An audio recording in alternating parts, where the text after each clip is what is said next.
मनोज जरांगे पाटलांची आज बीडमध्ये सभा आहे आणि या सभेकडे जे आहे सर्वांचं लक्ष लागलेलं आहे। नेमकं मनोज जरांगे पाटील काय बोलतील याची उत्कंठा जी आहे महाराष्ट्राला लागलेली आहे। मी सध्या डॉक्टर बाबासाहेब आंबेडकरांच्या पुतळ्याजवळ आहेत आणि या ठिकाणी बाबासाहेबांच्या पुतळ्याला जरांगे पाटील हे अभिवादन करतील आणि खऱ्या अर्थानं रॅलीला जी सुरुवात आहे या ठिकाणाहून ती सुरुवात होणार आहे। अगदी वेगळ्या पद्धतीने स्वागत केलं जाणार आहे। 200 जेसीबी असतील, पुष्पवृष्टी जरांगे पाटील यांच्यावरती करण्यात येणार आहे। माझ्यासोबत काही महिला भगिनी आहेत, त्यांच्याशी बातचीत करण्याचा प्रयत्न करतोय। काय सांगाल, कशी तयारी तुम्ही सध्या केलेली आहे जरांगे पाटलांच्या स्वागताची?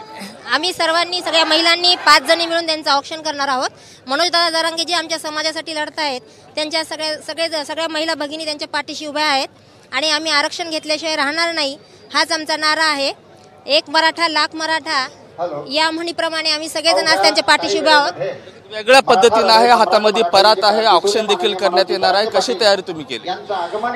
मनोज दादा जरांगे पाटील यांचं आगमन आता थोड्याच वेळात होणार आहे। त्यासाठी आमचे तर प्रत्येक देवाचं औक्षण करणं हे आमचं कर्तव्य आहे आणि हा एक खूप जिव्हाळ्याचा मुद्दा आहे। मराठा आरक्षण हे आम्ही घेतल्याशिवाय राहणार नाहीत, हाच एक आमचा सर्व महिलांचा, सर्व समाजाचा ठाम निर्णय आहे।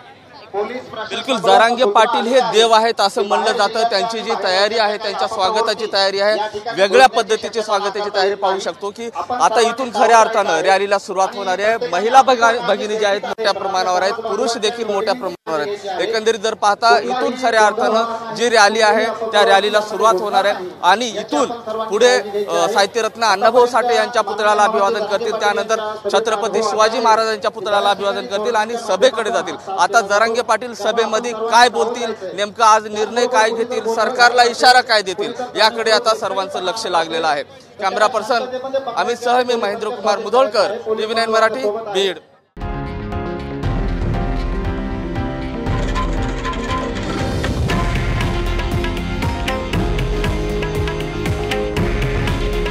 हे आहे देशातील नंबर 1 न्यूज नेटवर्क आणि आपण पाहत आहात TV9 मराठी।